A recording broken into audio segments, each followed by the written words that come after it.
ഇതൊരു സ്പെഷ്യൽ സ്നാക്കിൻ്റെ ഒരു റെസിപ്പിയാണ് കേട്ടോ ഒന്ന് കാണിക്കുന്നത്. ഉണ്ണിയപ്പമല്ല, പക്ഷെ നല്ല ടേസ്റ്റി ആയിട്ടുള്ളൊരു സ്നാക്കാണ്. വളരെ ഈസി ആയിട്ട് ഉണ്ടാക്കാൻ പറ്റുന്നതാണ്. അപ്പോൾ നമുക്കിത് ഒന്ന് പൊട്ടിച്ച് നോക്കി നോക്കാം കേട്ടോ. ഒരു കയ്യിൽ ഫോൺ പിടിച്ചിട്ട് എടുക്കണോണ്ടാണ് ഇങ്ങനെ കാണിക്കുന്നത്.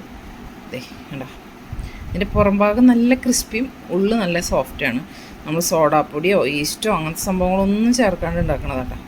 അടിപൊളി ടേസ്റ്റുള്ള സംഭവമാണ്. അപ്പോൾ ഇതെങ്ങനെയാണ് ഉണ്ടാക്കണമെന്ന് നോക്കാം. നമുക്കൊന്നൊരു സ്നാക്സ് ഉണ്ടാക്കാം. അപ്പോൾ അതിന് വേണ്ടിയിട്ട് നമ്മളൊരു പാത്രം അടുപ്പത്ത് വെച്ചിട്ടുണ്ട്. ഇനി എനിക്ക് നമുക്കൊരു നെയ്യ് ഒഴിച്ചു കൊടുക്കാം കേട്ടോ. ഒരു 3 സ്പൂണ് നെയ്യ്, 3 സ്പൂണ് നിറയെ നെയ്യ് ഒഴിച്ചു കൊടുത്തിട്ടുണ്ട്. നെയ്യൊന്ന് ചൂടായി വരട്ടെ. അപ്പം നമുക്കിതിലേക്ക് കുറച്ച് നാളികേരം ചിരകിയിട്ട് കൊടുക്കാം. നാളികേരം ചിരകിയിട്ടിട്ട് ഒന്ന് വറുത്തെടുക്കാം കേട്ടോ. അപ്പോൾ ഫ്രിഡ്ജിൽ വെച്ച നാളികേരമായത് കാരണമാണ് ഇങ്ങനെ കട്ട. അതിനൊക്കെ നമുക്ക് ഉടച്ചെടുക്കാം. ചൂടാകുമ്പോൾ ശരിയായിക്കോളും. അതൊക്കെ വറുത്തെടുക്കാം കേട്ടോ. ഇതൊരു വെറൈറ്റി സ്നാക്കാണ് കേട്ടോ. അത് നമുക്ക് കാണാം എന്താ സംഭവം എന്നുള്ളത്. അടിപൊളി ടേസ്റ്റി ആയിട്ടുള്ളൊരു പലഹാരമാണ്. അതിനൊന്ന് കട്ടയൊക്കെ ഒന്ന് ഉടച്ച് നാളികേരം ഒന്ന് വറുത്തെടുക്കട്ടെ. അപ്പം നാളികേരൊക്കെ ഒരു വിധം ബ്രൗൺ കളറായി വന്നു തുടങ്ങിയിട്ടുണ്ട്. ഇനി നമുക്കിതിലേക്ക് ശർക്കര ഉരുക്കിയത് ഒഴിച്ച് കൊടുക്കാം. ശർക്കര ഉരുക്കിയത് ഒഴിച്ച് കൊടുത്തിട്ടുണ്ട്.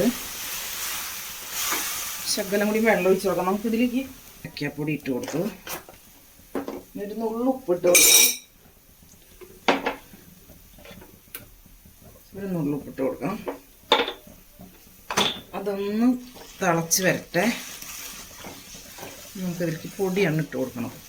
അപ്പോൾ പൊടി ഒന്ന് എടുക്കട്ടെ.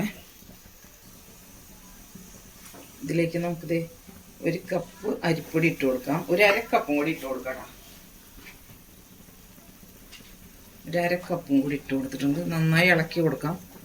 ഇനി നോക്കട്ടെ എങ്ങനെയുണ്ടെന്ന്, വെള്ളത്തിൻ്റെ സ്ഥിതി എന്താ നോക്കട്ടെ. കുഴപ്പമില്ല. നന്നായി കുഴച്ച് മിക്സ് ചെയ്തെടുക്കാം കേട്ടോ. കട്ടയൊന്നുമില്ലാണ്ട് സിമ്മിൽ വെച്ചിട്ടൊന്ന് മിക്സ് ചെയ്തെടുക്കട്ടെ.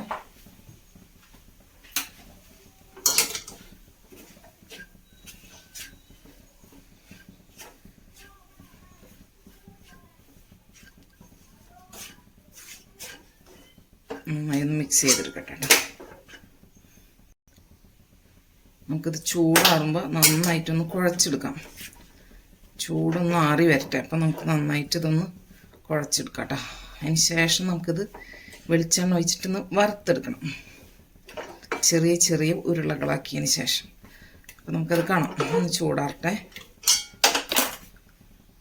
അപ്പം നമ്മളിതേ ആ മാവൊക്കെ കുഴച്ച് നല്ല ഉണ്ടകളാക്കിയിട്ട് ഉരുട്ടിയെടുത്തിട്ടുണ്ട് കേട്ടോ. ഇതേപോലത്തെ ഉണ്ടകളാക്കിയിട്ട് ഏകദേശം ഒരു ചെറുനാരങ്ങ വലിപ്പമുള്ള ഉണ്ടകളാക്കിയിട്ട് ഇതേ ഉരുട്ടിയെടുത്തിട്ടുണ്ട്. ഇനി നമുക്ക് ചീനച്ചട്ടിയിലേക്ക് നമുക്ക് ഓയിൽ ഒഴിച്ച് കൊടുക്കാം കേട്ടോ. വെളിച്ചെണ്ണ ഒഴിക്കാമെന്ന് വിചാരിച്ചത്, പിന്നെ ഇതൊന്നും വേണ്ട. വെളിച്ചെണ്ണയല്ല ഒഴിച്ചിട്ടുള്ളത്, റൈസ് ബ്രാൻ ഓയിലാണ് കേട്ടോ ഒഴിച്ചിട്ടുള്ളത്. നമുക്കിതൊന്ന് വറുത്തെടുക്കാം. ഒന്ന് ചൂടാവട്ടെ. അപ്പം നമ്മുടെ എണ്ണ ചൂടായിട്ടുണ്ട്. ഇനി നമുക്ക് ഓരോ ഉണ്ടകളായിട്ട് ഇതിലേക്ക് ഇട്ട് കൊടുക്കാം കേട്ടോ.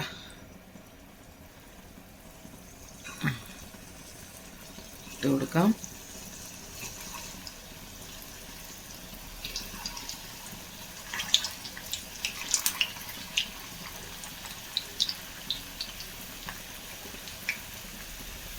അഞ്ച് 10 11 5 10 11. നമുക്കിനി ഒരു വട്ടം കൂടി ഇടാനുള്ളതുണ്ട് കേട്ടോ. നമുക്ക് അങ്ങനെ ഇട്ട് കൊടുക്കാം. ഇനി ഇതിനെ ഒന്ന് തിരിച്ചു മറിച്ചിട്ടിട്ടൊന്ന് മൊരിയിച്ചെടുക്കാം കേട്ടോ.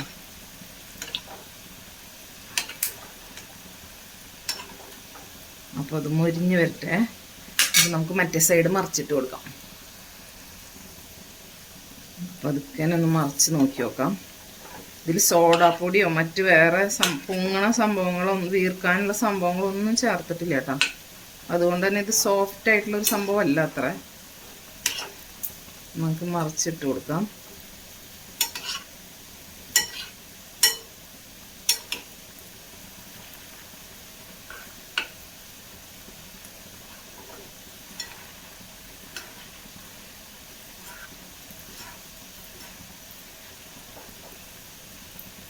ഒന്ന് മീഡിയം ഫ്ലെയിമിൽ വെച്ച് കൊടുക്കാം കേട്ടോ. ഇനി ഉള്ളു വേവാണ്ട് വരുമല്ലോ.